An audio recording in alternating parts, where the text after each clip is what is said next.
Wix Studio, one end-to-end web creation platform for your agency to deliver exceptional work with absolute efficiency.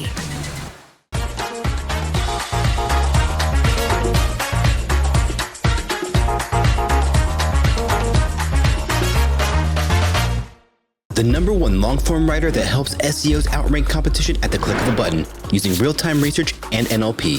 Start ranking content today with contentatscale.ai. Hi everyone, good afternoon. Welcome to Brighton. Now I know what a rock star feels like. Hi, hello. These are all my social handles. None of them match, so good luck. I've also added my dog's Instagram account. I feel like, you know, this is not an anti-cat talk, but I have a dog. Her name is Bramble. So before we start, I just want to ask you a couple of questions. First of all, do you have an online presence? I mean, if you don't, we need to have a word about why you're here. But if you do, the next question is, have you got content on your website? Now, if the answer is no, again, interesting choice of talk session, but by all means do stay here because Alina and Hannah will enlighten you. However, I do think most of us have at least some content on the website, so you are in the right place. Brilliant. What we're going to talk about is email marketing, how it can boost your SEO, and of course I'm going to share some examples with you. So what is email marketing? Well, let's talk about what it's not first. It is not spam. It is not all those rubbish emails that you get. It is not the dear sir or madam, please can I sell my link building services to you. It is none of those cold outreach emails. But it's also certainly not dead. Now I've seen the graveyard over there. Sorry about that, SEO. Sucks. But email marketing is very much alive and an under-tapped resource for businesses. So, what is it then?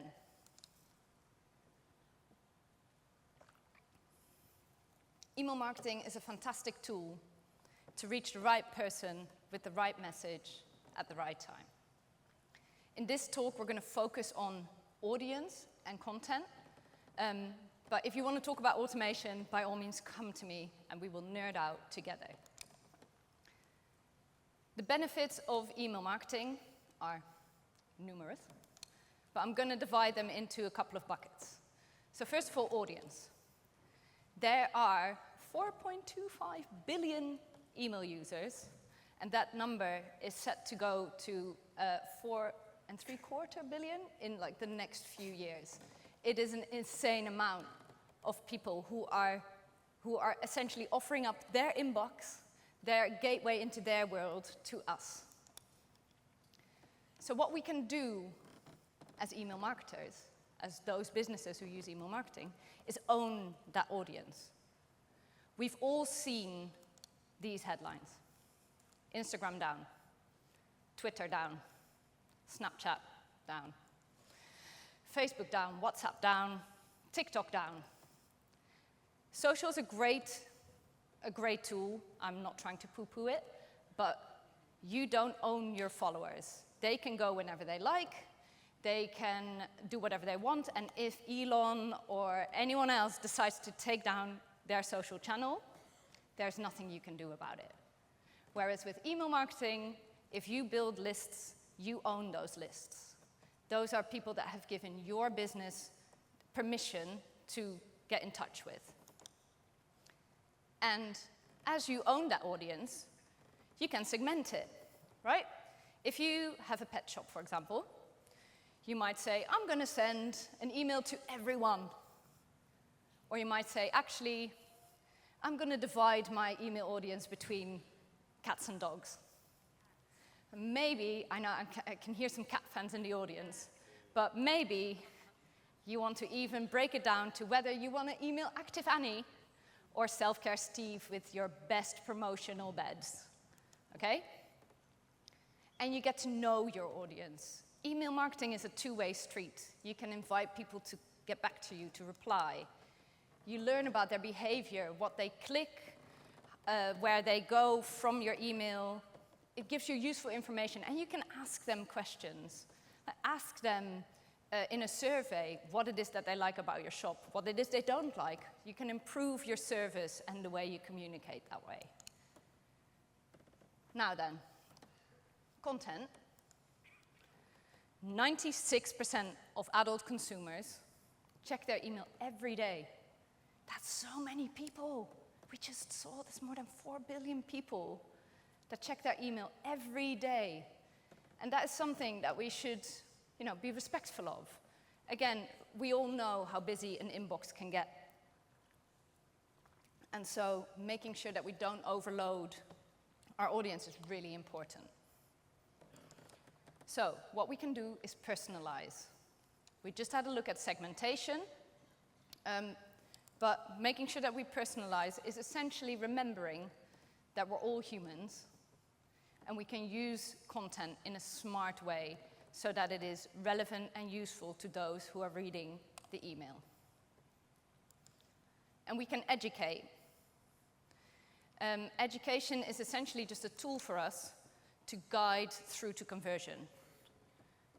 It is making sure that if you have relevant content, for example, in a topic cluster or in a product range, you can help guide people to whether that's a purchase or a conversion for B2B. Email marketing can help by offering more useful content, educating your audience. And like I said, we need to make sure that we respect the inbox. If we don't respect the inbox, what we get is people looking like this, okay? This is Bramble when she's not happy. People will not be happy if we don't respect their space. And there's many ways in which we can do that. We know about the unsubscribe button, sure, but there's more ways than one.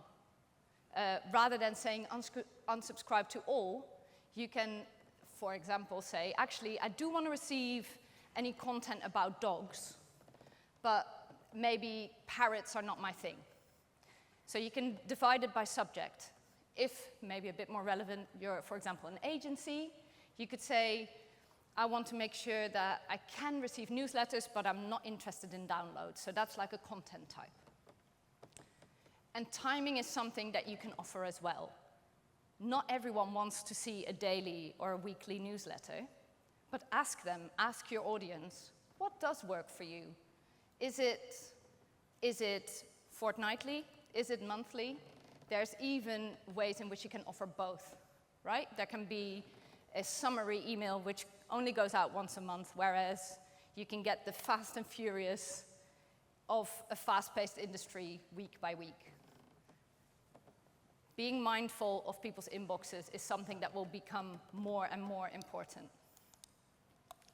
So I get this question a lot. No, what about GDPR? It's ruined everything. I say, no.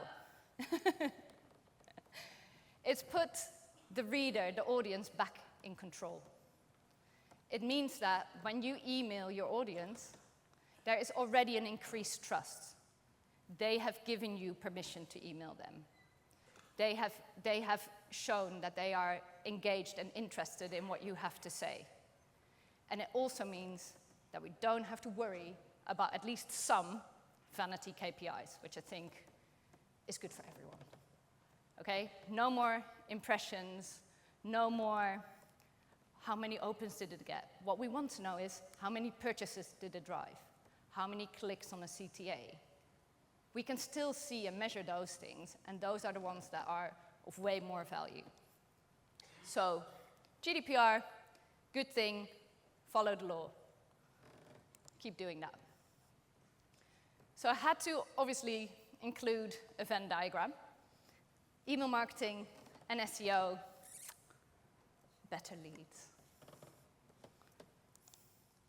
So how does email marketing boost your SEO efforts? Now we're going to make a bit of an assumption here, okay? We're going to assume that your digital home, your website, has got a good foundation. This is your technical SEO, your CMS, making sure that you are built on solid ground. This is your home hub, your content, your on-page SEO, the way your topic clusters work together. This is where we make it a home. This is what makes your website your website.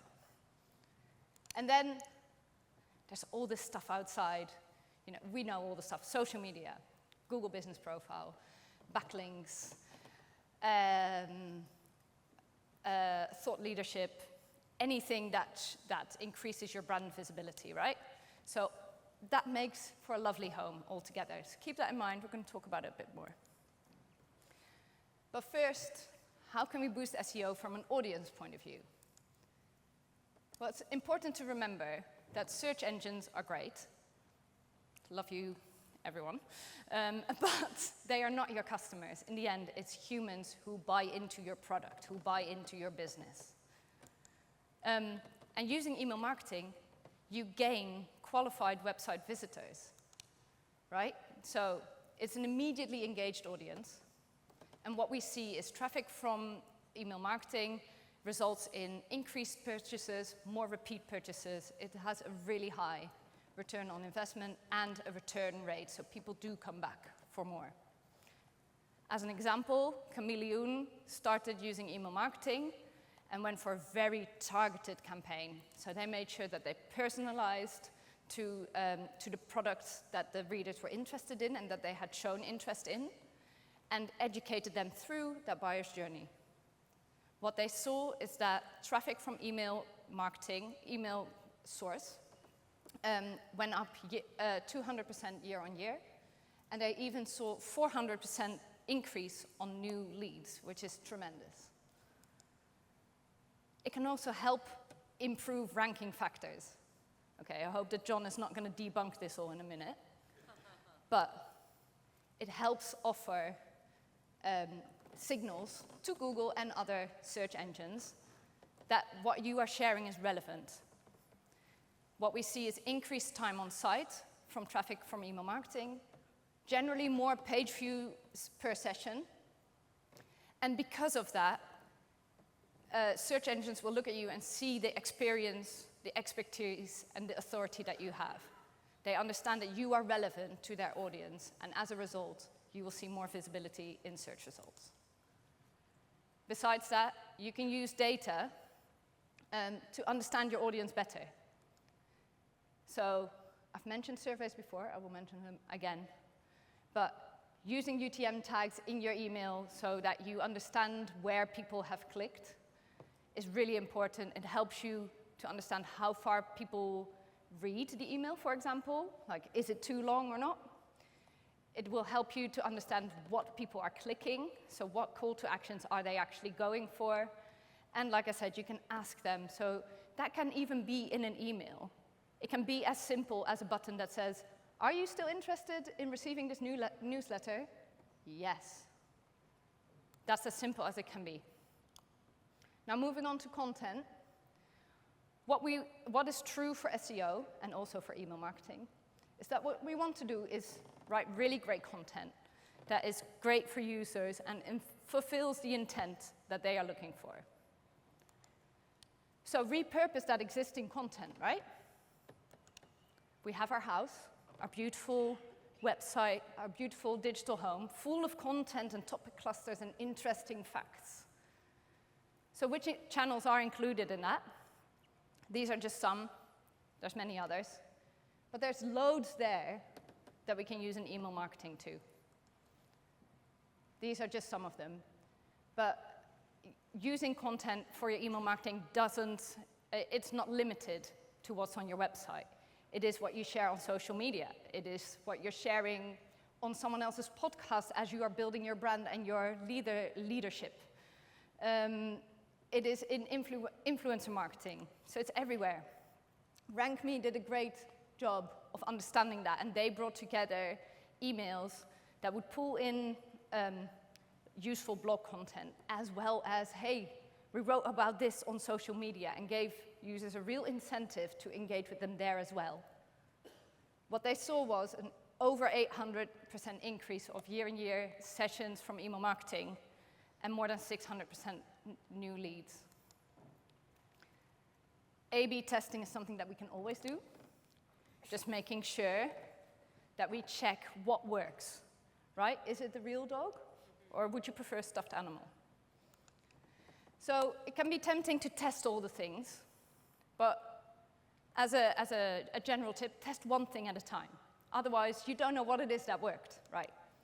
So it could be imagery, it could be CTAs, it could be call to actions, and that can be from color to the words that you use, or even whether you use an image. Things like copy and tone of voice are really important as well. So for an accountancy firm, maybe the one on the left works better, actually, because they want to deep dive. The people that are interested want to learn more. Whereas for a pet company, it might be shorter, it might be more images. So there's all these different ways in which you can A/B test. Brava Fabrics are amazing, so they have made a commitment to always be A/B testing something, learning from it, and then implementing. What they saw is that their marketing spend overall actually went down by 15%, whilst the money that came in through automated emails went up by 60%. And if you're bringing it all together, add that new content to the website. If you've got a newsletter and it's sharing useful information to your audience, add it to the website. Turn it all the way around, and you improve your SEO by putting things on your website that you were using for email marketing. And finally, I know that I just had a bit of a go at social media, but do encourage social shares, right? If you have something funny, or you have something silly, or you have something that's worth sharing, encourage those social shares, because your followers there will have their own networks that they are sharing to. The question of what do I send? This is, we are at an SEO conference. It depends, right? Email marketing should be part of your overall marketing strategy, because it means that you get to engage with your audience before, during, and after a transaction or a conversion. So if you have got a B2C company, it's easy to think of email marketing, right? Promotional offers and so on. But email marketing is more than that. You can add personality to things like a transaction update. Rather than having that beige default one, actually make a point of making it sound like you, so that people remember, oh yeah, I value this business, I like them.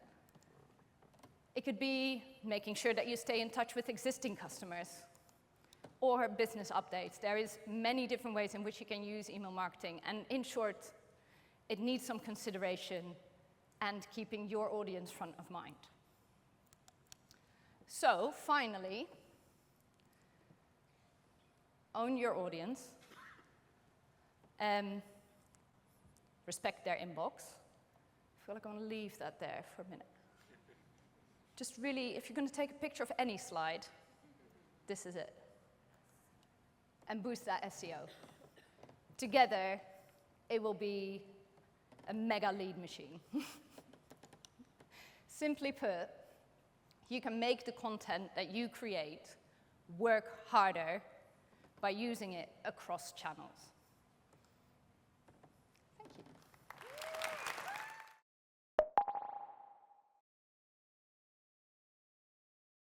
Monthly reporting making you want to shove sharp things up your nose? Try Dragon Metrics, the all-in-one SEO software with mind-blowing reporting tools.